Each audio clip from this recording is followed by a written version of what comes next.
a goodie. An oldie but a goodie, man. That is like, that brings back the memories. That's all the way from Tone Junkie Pack number 1. Mm-hmm. Kind of started it all.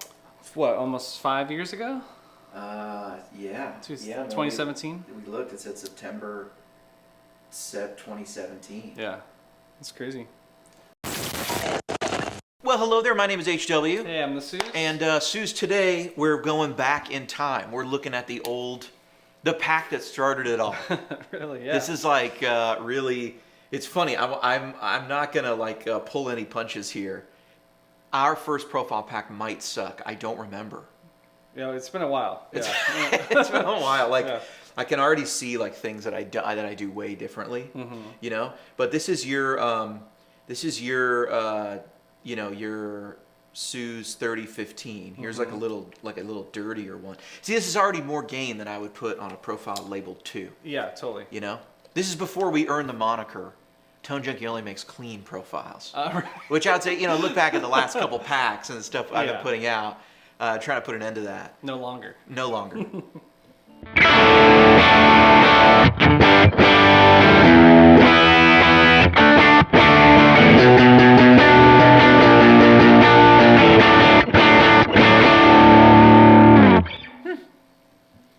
Pretty cool. Little mid-range. Yeah, it's on the dark side. It's on the dark side. Uh-huh. Yeah, it's on the dark side. It's on the dark side here. Maybe, I mean, these, you know, try this. Let's roll that definition up.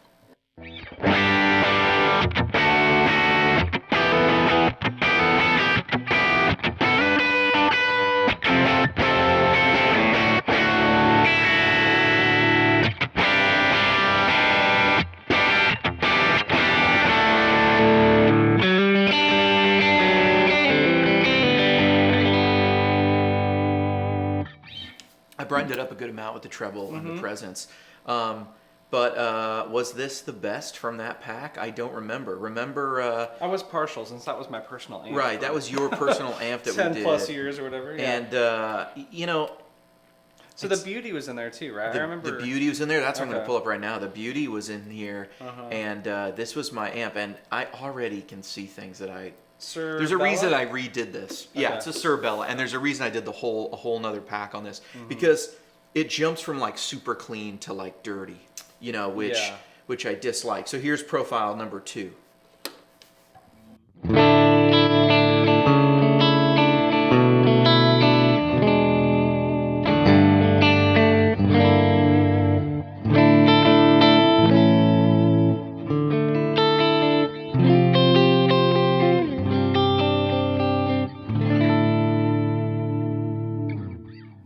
This is the old Legacy delay too. I don't know if you hear any modulation here, but like a little trick from the Kemper. The old Legacy delay has, if you put both at the same, like if you put both delays on in the Legacy delay, if you put it at the same like subdivision, it will kind of chorus with itself. Oh, so there's no modulation like control on that. There is, but it does a different kind of thing than if you hear. Okay.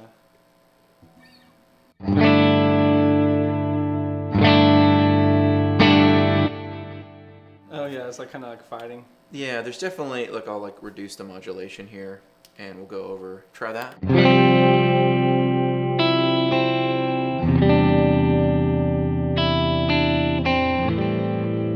Now I'll put this back to both a dotted eighth.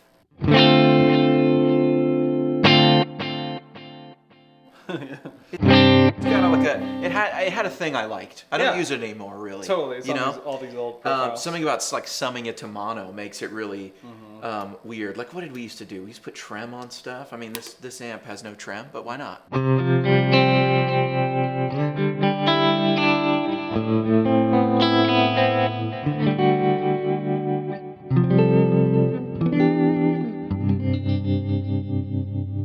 Dude, it's a good clean sound though. It is a good clean sound, but look at the very next profile. This is like the 3. Yeah.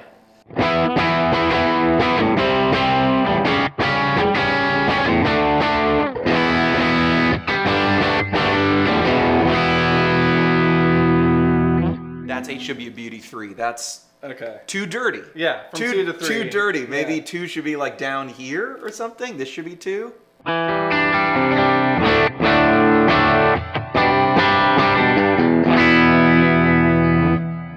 guess. Yeah. You know what I mean?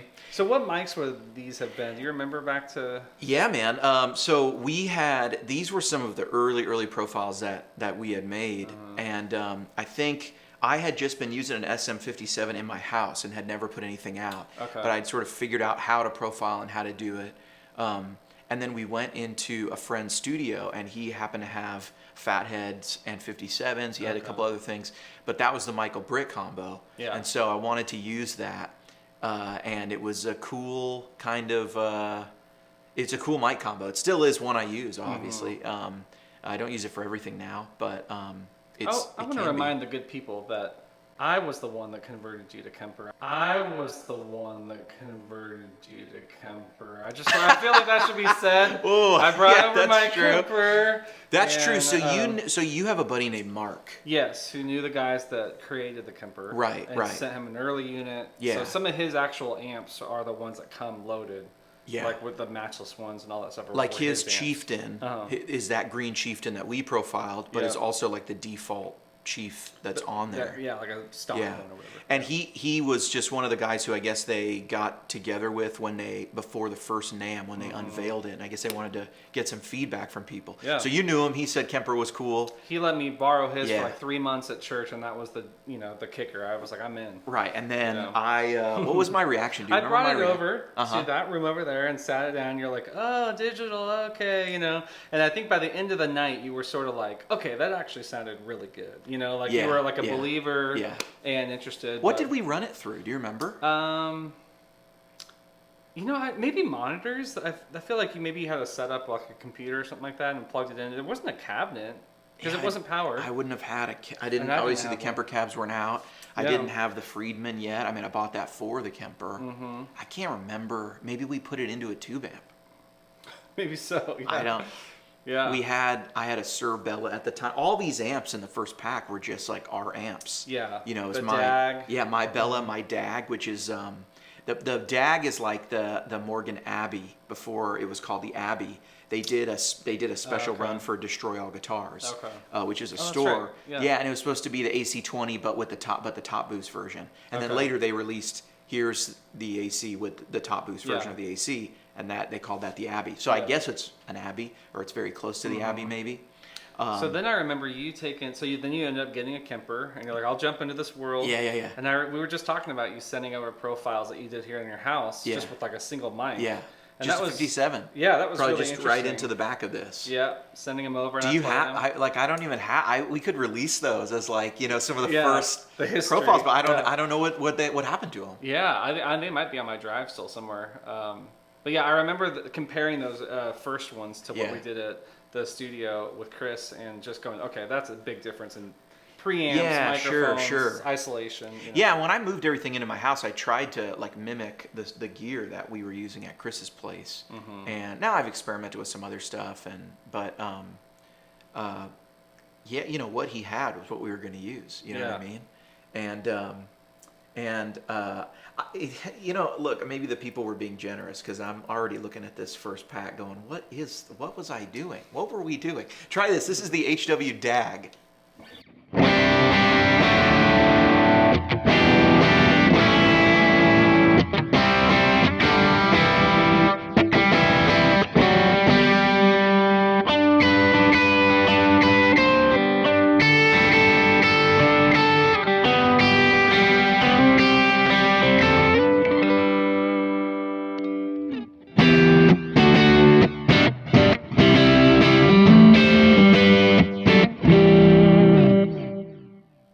It's funny, like comparing that to what we do now, way more bass, dark, just, I don't know, thicker sounding, there's not a lot of chime or whatever, you know, so that could have been a lot of factors, but. Yeah, I don't remember this amp specifically. It's been a long time, and I've owned a lot of amps since then. I owned this amp for a while, but I don't really remember it sounding like this. Yeah, like To be honest, yeah, right? Like I don't remember it sounding this way. I think I definitely, the way I mic amps now, I don't remember what I did back then. But definitely like how I do it now is a lot more intentional. Yeah. And kind of maybe consistent. And like what I like, rather than who knows, man. I mean, dude, I remember one time going back into the booth and one of the mics had fallen over, and I was like, uh-oh, I wonder how long this has been falling. And like I fixed it, and I kind of looked at some of the profiles, but that was early, man. That might have been on the 65 Basement or the Princess. Okay. And what's incredible to me is that the Bend Sun pack right after this, I still would hold as like, this is great. Now there still are some things about that pack where I can hear there's a lot of like fat head very close to the cab, and maybe I would bring the fat head down, because you can hear like a lot of that extra bass. I think is a lot of proximity effect, that mics are right up on it, and maybe you can do that, but maybe you're gonna have to reduce some of the fat head and go more 57 if you're gonna have like that much bass, which is cool. That gives you like a different, tighter sound. It'll give you less air too. What I hear here is a lot of air, and but not a lot of brightness. Okay. You know what I mean? Yeah. So so a lot of thickness, maybe some, I'll call it congestion. Dude, remember the Jouster? Yeah. So that was that the Beauty with the pedal, right? Like yeah, and I had the Kingsley. Yeah, I had a bunch of these Kingsley pedals, and they were super cool. They still are super cool. Yeah. But I think we just kind of needed more amps. Totally. Like I wanted, like M-Brit was putting out packs with 5, 6, 7 amps, right? And I was trying to get to like 5 amps. Yeah. Because that was the format. We had 3. Yeah, we had 3 amps, you know, and we borrowed one, right? Didn't we borrow? The Princess was borrowed from a guy from my church. Remember? Yeah. That was like that weird colored... Oh, that was the weirdest amp ever. It had been all messed up. Yeah. Yeah. And there was a basement. Anyway, check out this. See, what was I doing with these settings? I have no idea. Check out the Jouster here.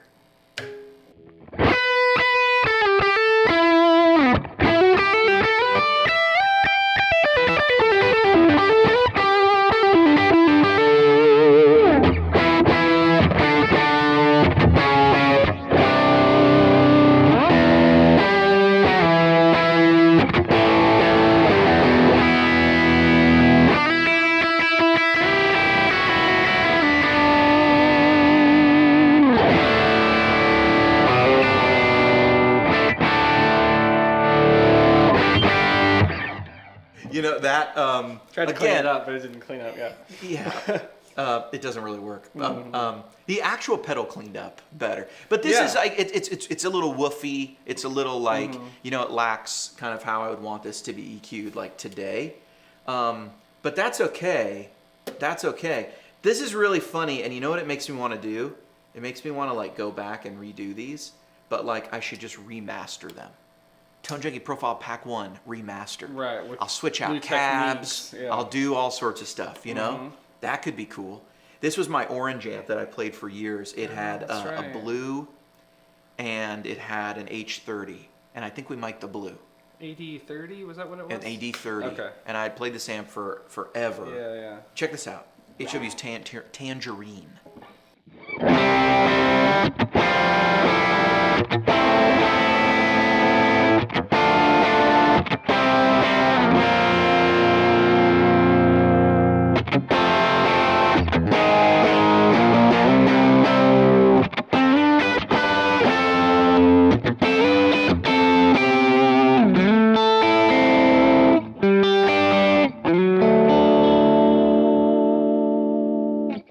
I would say they all have a quality of being like focused in a way that I'm not the biggest fan of. Yeah. Yeah, like you said, like really tight, focused on the mid range, and nothing above like sparkle. Yeah, not a ton of. I don't know. I mean, I could fix it a little, play a little more.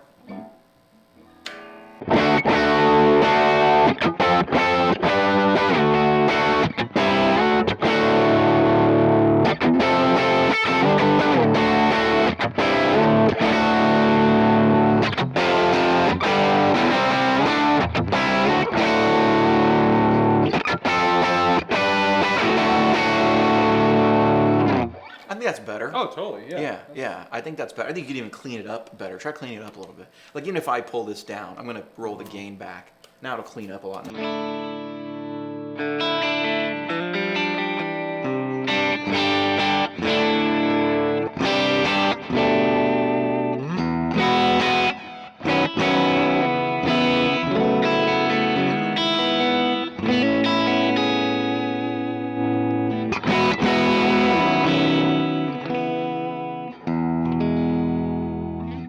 was just a little adjustment Yeah, to totally. the treble, the presence, brought the bass down a little bit, high shifted the cab up, and grabbed some definition and rolled that up about 1. Just those 8 changes. Just those 8 changes.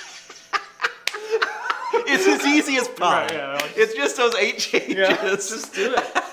Yeah. In just the right amount will completely change your sound, right? It's as easy as 1, 2, 3, 4, 5, 6, 7, 8. Oh, yeah. And you're there. So I think what we should do, Sooze, is we should remaster these. Yeah, I love that. And then we'll put it out there, and we'll make that free for everybody. Yeah, that's cool. And then maybe we should do a proper demo once we remaster them. That would be cool.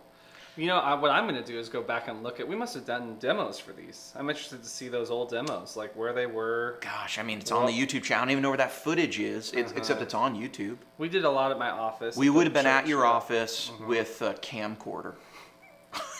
I gotta go watch them. That's gonna be awesome. Sooze, play us out on what did we not touch here? Did we borrow an amp? Was there? Did we do the Bassman ones? That wasn't Not this pack pack. Oh, did we? We did the Jouster, Yeah. the Beauty, the DAG, the 3015. Who can remember? Do the 3015 again. The 3015. I just missed that amp. I thought that was a great amp. Sooze's 3015. That's great. I think that's the one that holds up the most. And we redid that one too. We redid that one, yeah. Yeah. I think at some point I realized like I could do better on these, and so we just went back and redid them. Right. And I think that's good. You know what I mean? Yeah. It's good to just acknowledge when something could be better. The thing that shows me the most on those redo ones is how much the profiler. Sorry, not the profiler. How much the person matters, and how much the mics matter, and all that stuff. People don't realize. Oh, you just put stuff on it and do whatever. It Even the matters same so much. person, 6 months later, it's vastly different. So. It matters so much. Here, without even listening, I'm gonna improve on this.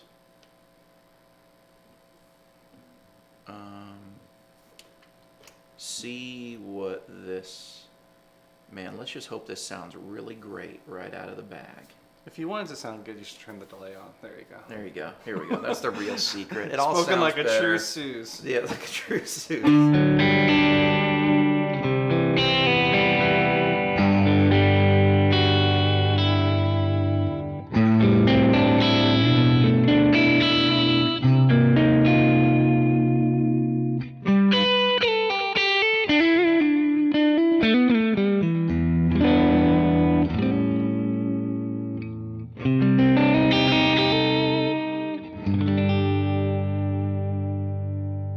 Sooze, that is really beautiful. That's Sooze's 3015 high 1C. I think that meant one clean. Probably. Yeah. I don't know what we were doing. We're throwing letters in. We don't even know what they are.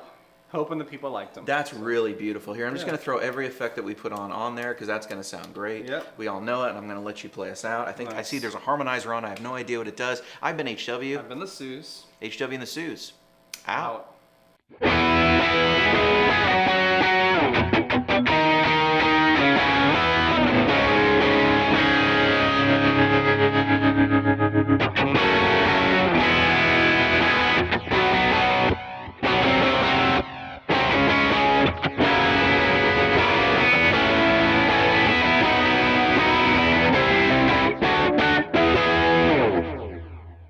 That's the ducking on the trem. I heard that come in later. That's cool. Yeah. Well, the old school effects are pretty rad. They're back.